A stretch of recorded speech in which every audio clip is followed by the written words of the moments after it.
Después de esta excelente introducción, voy a intentar hablar de la parte menos sexy de Big Data, la tecnología, como decía Soraya, intentando que sea lo menos aburrida posible, porque esto, la verdad es que, aunque sea poco sexy, a nosotros nos divierte mucho y creo que es muy interesante. Entonces, las malas noticias son que esta presentación tiene 85 diapos, pero las buenas es que creo que en media hora voy a poder contarla. Bueno. Ya hemos dicho que es Big Data, entonces voy a pasar esta definición rápidamente. El tema de los datos es muy importante, siempre se habla de muchos Vs, se habla de volumen, velocidad, variedad del dato. Esas son las 3 Vs famosas. Yo he visto definiciones de Big Data con hasta 15 Vs. Yo no sabía que había tantas palabras que empezaran por V, pero nosotros al final lo resumimos solo exclusivamente en una V, que es la de valor. El dato es igual a valor y de eso va esta tecnología, obtener valor de los datos, nada más. De hecho, hay diferentes aproximaciones para poner los datos en valor. El fenómeno de Big Data va más por el tema de informática distribuida, pero también se pueden poner el dato en valor para grandes volúmenes con centros de alta computación y ordenadores pues, muy potentes que no están distribuidos. De cualquier modo, en lo que es las empresas, cuando se habla de Big Data como tecnología más o menos estándar, cuando se está hablando de un tipo de tecnología concreta, que es informática distribuida en clusters share nothing, que quiere decir clusters que no comparten nada. Los ordenadores entre sí no comparten ningún elemento hardware. Esa es la diferencia entre Big Data y un megaordenador súper grande y súper poderoso que también maneja grandes volúmenes de datos, pero lo hace en base a un hardware único o hardware que comparte. Entonces, este es un típico CPD de Big Data. Creo que este es el de Facebook y como vemos, efectivamente, no es nada sexy. De hecho, es bastante feote. ¿Cuál es la peculiaridad de esta tecnología y qué es lo que hace? ¿Cómo funciona esta tecnología? Pues lo que se hace con esta tecnología se coge los ordenadores, tienen varias partes principales, pero simplificándolo, una es la que piensa, el procesamiento. Esa parte, lo que consigue Big Data es, aquí tenemos 6.000 nodos, 6.000 ordenadores. Big Data lo que hace es coger el cerebro, el pequeñín cerebro que tienen todos esos ordenadores, y con una capa software hace que ese cerebro pequeño aparezca delante de los sistemas como un grandísimo cerebro con la potencia de los 6.000 cerebros que hay en ese CPD. Y ese es el primer efecto de Big Data y cómo funciona para el tema de procesamiento. Cojo muchos cerebritos chiquititos y con ello construyo el megacerebro. Otra parte importante del hardware es la parte de sistemas de persistencia, donde grabo los datos. Pues aquí pasa lo mismo. Todos esos ordenadores tienen discos duros. Normalmente nuestros equipos, pues ya lo veis, ¿no? Un portátil pues tienes 1 tera o cosas así parecidos. Lo que hace Big Data es coge todos esos discos duros de esos 6.000 ordenadores y los convierte en un megadisco duro, que en este caso, si tuvieran 1 terabyte, pues estaríamos hablando de 6 petabytes. Con lo que Big Data, la tecnología que se conoce empresarialmente como estándar de Big Data, se basa en computación distribuida, share nothing. No comparto nada, soy súper egoísta. ¿Por qué? Porque si se rompe un nodo, si se rompe un ordenador, no rompe ninguno de los otros 5.999 ordenadores que tengo ahí. Y esa es otra de las características del Big Data, la alta disponibilidad, la fiabilidad. Yo no sé si habéis visto algún blackout. Un blackout es una caída de un sistema total en informática. Un blackout en Google o en Facebook no lo hemos visto, ¿no? Es muy difícil. Sin embargo, las grandes compañías de telco o bancos con los que trabajamos y a los que ayudamos, todos en su historia han tenido algún blackout. Todos. Blackout es que se caen los sistemas y no puedo operar. Durante 1 hora, desastre total. Durante un día, la compañía cierra. Eso es un blackout. En Big Data otra de las características es la alta disponibilidad, altísima fiabilidad. Aunque se caiga un nodo, no afecta al resto de los nodos. ¿Por qué valor? Bueno, aquí vemos algunas de las compañías más valoradas en el mundo, pero si vamos ya al ranking, pues Apple es la número 1, número 3 Google, la 20 Amazon, 21 Facebook. Las compañías mejor valoradas en el mundo son las que hacen mejor uso de los datos, sin duda. En cuanto a valoración, pues no estamos viendo 1, 3, 20 y 21, pero sí en cuanto a su PER. El PER es el Price Earning Rate de las compañías. El PER medio del Dow Jones es 13, el PER de Facebook es 48. Yo siempre uso el PER de Facebook porque me da vergüenza poner el de Amazon, porque es 120 y pico, pues es un disparate. El caso es que la diferencia está clara, es 35. Nosotros, ¿qué símil hacemos? Pues la diferencia entre tu Price Earning Rate para una compañía normal y una que hace muy buen uso de los datos, estamos hablando de 35, nosotros le llamamos PDR, Price Data Rate. Es decir, el buen uso de tus datos multiplica el valor de tu empresa, en este caso, por 35. ¿Cuánto vale ese 35 en el caso de Facebook? Pues 48 billions, 48.000 millones de dólares. Por lo tanto, datos igual a valor, sin duda. Tecnología. Vamos a hablar de la tecnología y como Mateo ha dicho antes, esto evolucionó mucho, empezó con Hadoop y tal y es lo que vamos a ver. Al principio todo esto de Big Data era procesamiento puro. Pero ¿cómo? En datos almacenados. Teníamos grandísimos datos y por la noche esos PCs distribuidos trabajando como un gran cerebro y como un gran disco duro procesaban todos esos datos y a la mañana siguiente, magia, teníamos algo puesto en valor. ¿Qué ocurre? Que esto rápidamente se quedó corto. Ahora lo que se está haciendo es siempre un batch más interactivo. ¿Qué es interactivo? Las preguntas obvias, las personas y las empresas ya las tenemos resueltas. Las obvias, las importantes. ¿Qué quiero ser? ¿A qué me quiero dedicar? ¿Dónde quiero vivir? Pues las empresas lo mismo. Esas más o menos las tienen resueltas con los sistemas de BI, de Business Intelligence clásicos. Pero las sutiles, los cisnes negros, las anomalías, esas son las que cuesta encontrar. Y para las que estas tecnologías son únicas. ¿Cómo se hace esto interactivamente? Yo hago una pregunta, yo soy un gran banco y hago una pregunta. ¿Qué clientes tengo en Oviedo? Estos. De estos clientes, ¿cuántos me han comprado este producto? Estos. ¿Qué edad tenían? Estos. Estoy preguntando y con la respuesta hago otra pregunta. ¿Cómo descubro al final el valor? Interactivamente. ¿Cuál es el objetivo? Manejar petabytes en segundos. Ese es el objetivo de las tecnologías de Big Data actualmente. ¿Alguna de las empresas españolas es capaz de mover petabytes en segundos actualmente? Ninguna. Y esto es un mito. Cuando se habla de Big Data siempre se habla de grandes volúmenes. Los grandes volúmenes requieren miles de PCs. Por ejemplo, Google es capaz de buscar en todo Internet y darnos una respuesta cuando buscamos cualquier cosa. Google tiene 6 millones de servidores para hacer eso. Ponerlo en comparación, las mayores empresas españolas tienen 9.000 servidores. 9.000 frente a 6 millones, estamos hablando de cifras 1000 veces más potencia, ¿no? Entonces, pero el objetivo, sin duda, mover petabytes en segundos. Otro de los objetivos y la evolución que ha habido en las tecnologías de Big Data, yo no quiero analizar solo lo que ya tengo almacenado, quiero analizar lo que tengo almacenado, los datos, más los datos que están entrando en tiempo real. Por ejemplo, yo no quiero saber qué libros o qué contenidos tengo en mi biblioteca. Yo quiero saber en ese momento qué libros y qué contenidos están sacando los usuarios o leyendo en ese momento, en tiempo real.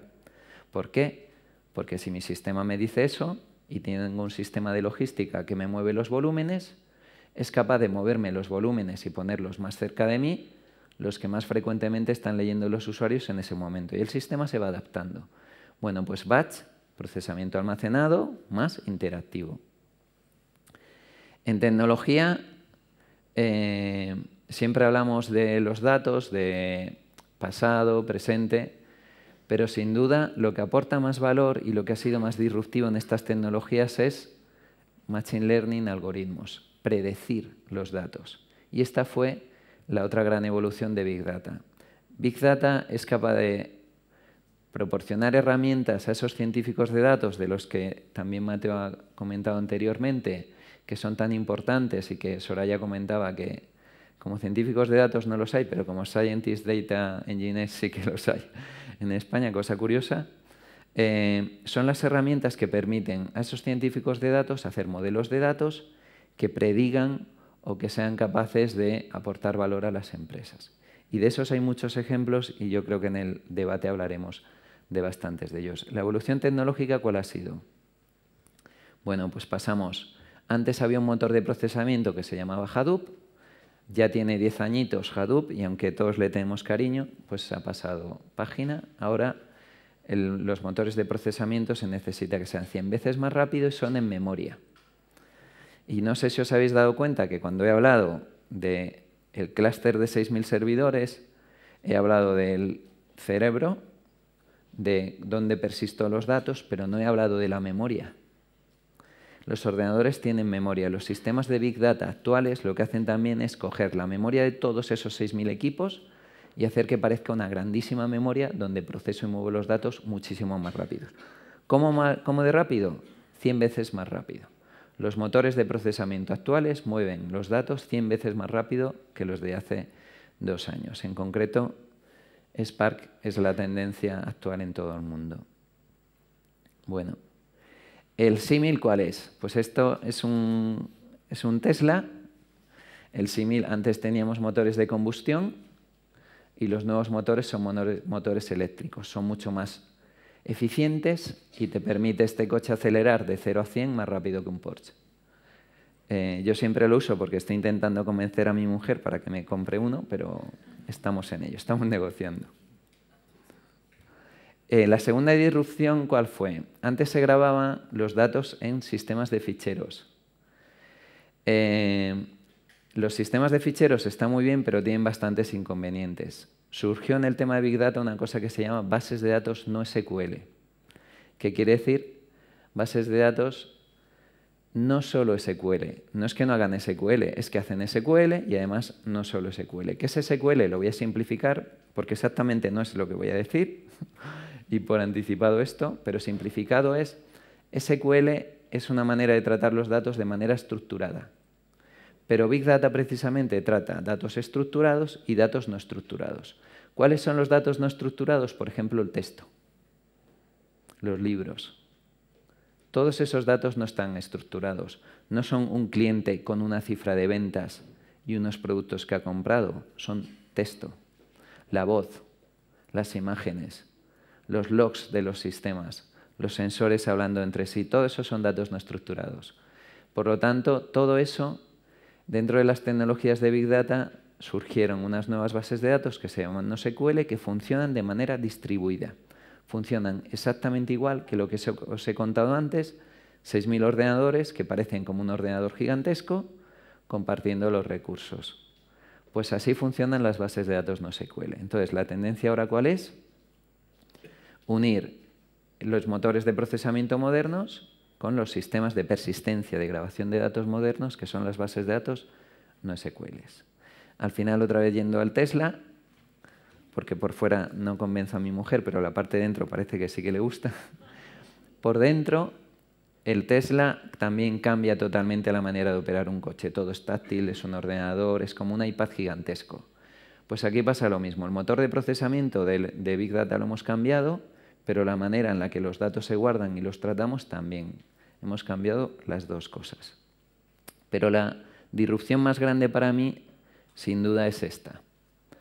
Estamos actualmente combinando datos que tengo almacenados con datos que entran en tiempo real y con datos que predigo. Por ejemplo, uno de nuestros grandes clientes, el Corte Inglés, pues en pruebas de concepto para ellos, es muy importante en las empresas tener almacén casi cero. Si tienes mucho almacén, tienes mucho coste, porque tienes mercancías que has comprado y que, por lo tanto, es un stock que no tienes valor de ese stock, pero a su vez, si no tienes esa mercancía y alguien lo quiere, como estamos en la generación I want it now, si no lo tienes ahora, no se lo compras a esa tienda, se lo compras a otra empresa. Entonces, tener justo las unidades que necesitas en cada momento es importantísimo. Con estos sistemas de Big Data que se consigue, yo sé cuántas unidades de una televisión, por ejemplo, de esa televisión tengo en mi almacén, sé en tiempo real cuántas estoy vendiendo en los 200 y pico centros del Corte Inglés que tengo en todo el mundo y a su vez predigo con mi modelo de datos y los sistemas y los algoritmos adecuados cuántas voy a vender de aquí a un mes a ese precio. Si modifico el precio, me dirá otra cifra. Combino eso y con una línea de código simplemente nosotros somos capaces de decir tienes que pedir 35, no 32 ni 36, 35. ¿Con qué grado de error? Pues siempre por encima del 70% para que tenga cierta fiabilidad. Según te acercas a la fecha, la probabilidad de acierto es mayor. Almacén cero, posibilidad de venta máxima. Pues esto es lo que se está haciendo en las grandes empresas, predecir el futuro. Bueno, la evolución de las plataformas las voy a saltar porque me quiero centrar en otro de los grandes retos. Otro de los grandes retos de Big Data son la visualización de los datos. Estos volúmenes de información son tan grandes que necesitamos nuevas maneras de visualizar los datos. Aquí estamos viendo, por ejemplo, datos del 20N de las votaciones respecto a Rajoy en Twitter. ¿De qué temas se hablaba? La anterior, por ejemplo, estamos hablando aquí de emociones relacionadas con Rajoy también, sorpresa, emoción, etc. Aquí veríamos cómo se mueven los datos en Twitter. No lo voy a mostrar porque no tenemos mucho tiempo, pero sí que quería mostrar este caso. Aquí vamos a ver, voy a visualizar el vídeo.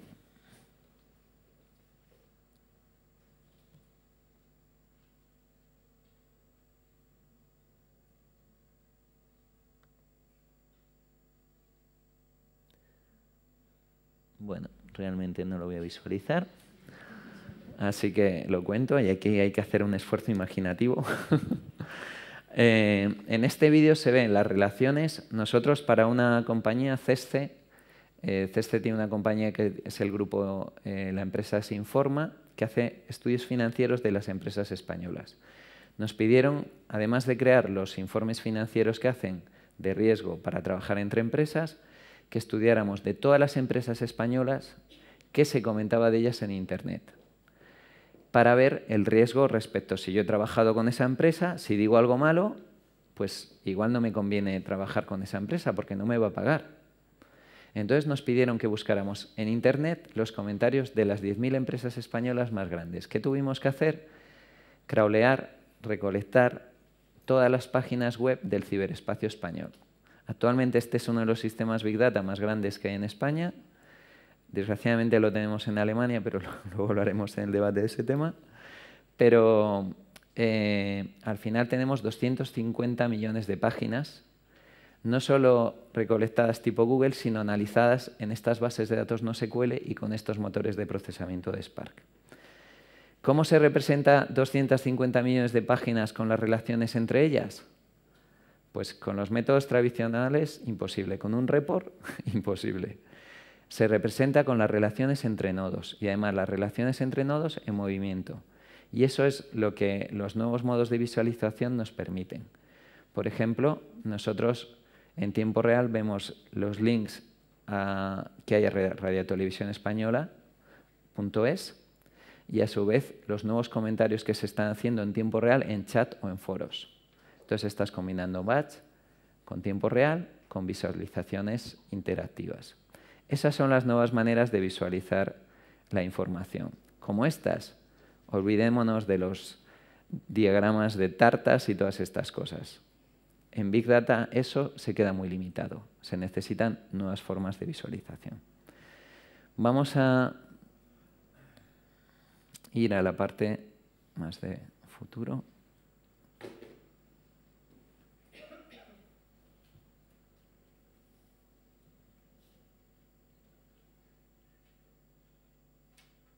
Bueno, esto es para impresionar, pero... La tercera generación de IT. En general, con Big Data, al final, lo que estamos es en una tercera generación de la que todo el mundo empresarialmente está hablando. La primera generación fueron los sistemas host, sistemas muy grandes, los mainframes, IBM, todas las grandes corporaciones, Fujitsu, y son lo que tienen muchos de los bancos y empresas actuales. La segunda generación fue hardware especializado, trabajando en clúster, máquinas muy caras, el principio de Internet. Esa fue la segunda generación y es en la que estamos. La tercera generación se basa en hardware commodity, es decir, el hardware está estandarizado. Por ejemplo, el Banco Santander con 20 productos cubre el 80% de sus necesidades de hardware. Y todo es software-based, es decir, por encima se construyen capas de software que hacen que se puedan hacer cosas que antes eran imposibles. ¿Qué capas? Pues todo el fenómeno cloud. Todos hablamos ya de cloud público, Amazon, cloud privados en las empresas. Son software-based. El hardware está en la nube y mediante software puedes poner tus datos ahí, analizarlos, etc. La virtualización. La virtualización es una máquina física, convertirla en 4 o 5 máquinas virtuales. Software-based. Big Data. Big Data también es software-based. Hardware commodity, hago una capa de software que hace que esos cerebritos y discos duros aparezcan como un cerebro gigantesco y un disco duro gigantesco. Por lo tanto, estamos en la tercera generación, que es software-based, hardware commodity. Y eso presenta muchísimas ventajas que vamos a ver a continuación. ¿Cuál era el paradigma actual? Que teníamos aplicaciones que generaban los datos, y eso se suele llamar operacionales, y aplicaciones que los analizaban, que se suelen llamar informacionales. Bueno, teníamos, ¿por qué? Vale. Esto se suele representar así. Tenías la capa de datos en el medio. El futuro, lo que se está viendo y lo que va a pasar cada vez más es esto. El dato no es esclavo de las aplicaciones, ni la genera la operacional ni la genera la informacional. El dato existe por sí mismo y tiene valor por sí mismo. Y esto es lo que está pasando. Por lo tanto, no tenéis que pensar en el dato como un esclavo de las aplicaciones que lo usan. Tiene valor en sí mismo y ya se está haciendo trading con él continuamente. Un ejemplo claro, bueno, este tampoco va a funcionar. Yo pongo aquí no rips porque me mola mucho, pero luego cuando no hay... Bueno, pues otro ejercicio de imaginación. Esta es la escena de Matrix, Matrix 1, en la que Keanu Reeves llega al oráculo y ve a un niño que está doblando una cuchara con la mente. Y entonces el niño le dice, no intentes doblar la cuchara, el tema es que la cuchara no existe, ¿no? Porque como estás en Matrix, que es un mundo virtual y que no existe y todo esto, esto es una fricada que en mi empresa hace mucha gracia, luego la cuento, no hace ni pizca de gracia, pero... el caso es que en realidad el tema es que no existe cuchara. Es decir, no existen aplicaciones, no es operacional informacional, solo existe dato. El dato existe en sí mismo y tiene valor. Y se está viendo desde hace muchos años. Esto es un sistema de RTB, Real Time Bidding. La publicidad que vemos en Internet actualmente, cuando tú te conectas a un site y ves un banner o en cualquier posición, está personalizada para vosotros y en tiempo real. Es decir, antes de que la página salga, están vendiendo tus datos, diciendo quién eres, qué te gusta, qué espacios publicitarios hay, apostando o pagando más dinero por esos espacios en tiempo real, y antes de que salga la página ya lo ha ganado alguien y te sale un anuncio de Coca-Cola. Pues todo eso ha ocurrido en menos de 3 segundos. Eso es Real Time Bidding y son los sistemas de Big Data más grandes del mundo. Son los que utilizan Google y toda la publicidad de Internet se está gestionando así. ¿Qué ocurre? Que aquí tenemos un elemento que se llaman los Data Partners, que son gente, los DSPs, que venden nuestros datos. O sea que todo esto de las cookies, que decís que es un rollo ahora, es porque están cogiendo tus datos, los están almacenando y los están vendiendo para sistemas como este. O sea que el dato ya se hace trading y el dato es valor en sí mismo. Esto es Gmail. Gmail con un face de Matrix, lo mismo, es el que utilizamos también en nuestra empresa. El caso es que Gmail vende, por ejemplo, el BBVA está utilizando Gmail, es una aplicación seguramente la más usada en el mundo, la aplicación informática. ¿Vosotros creéis que Google le interesa realmente vender Gmail y los ingresos que tiene Gmail? Bueno, os voy a contestar yo.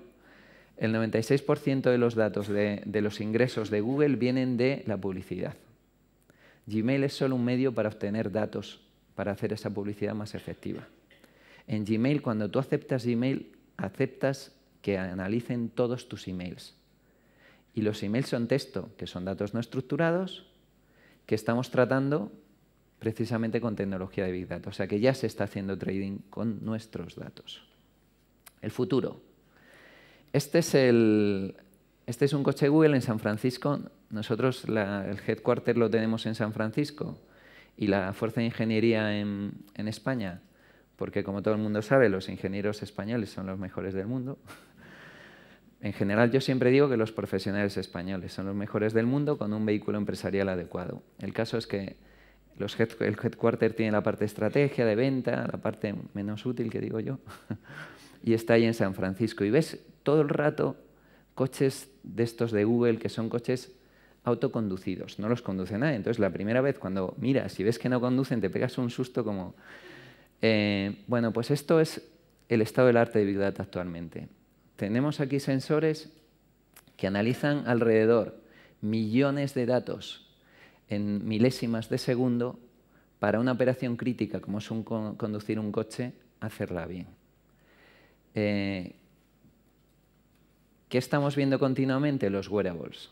Los wearables, los smartwatch o las Google Glass, todo eso lo que manda es datos. ¿Cómo? A través de nuestro móvil. El móvil es el corazón de los sistemas de Big Data del futuro, porque a través de nuestros wearables y a través de lo que hacemos, manda datos. Al final, ¿qué estamos haciendo y cuál es el futuro de Big Data? No es informatizar o poner en datos las empresas, es poner en datos el mundo. Y eso es lo que estamos haciendo. Y de eso va esta tecnología. Las empresas ya se han quedado pequeñas. ¿Por qué creéis que Google tiene un sistema de autoconducción de coches? ¿Porque se quiere meter en la empresa del automóvil? Bueno, puede ser, es una empresa muy beneficiosa. No, porque quiere tener cientos de millones de voluntarios que con estos coches digitalicen el mundo en cada momento, sabiendo qué objetos hay y además qué está pasando. Y todos nosotros vamos a hacer el trabajo para ellos. Es igual que para lo que utiliza Gmail. Por lo tanto, estamos digitalizando el mundo. No solo el mundo, al final, este es el CERN. Como Mateo ha dicho, estamos intentando entender el universo. El CERN genera 50 veces más datos en un año que todo Internet junto. Estas tecnologías son parte de las cosas que estamos haciendo con ellas, es ayudar a las empresas, digitalizar el mundo y entender mejor el universo. Por lo tanto, concluyendo,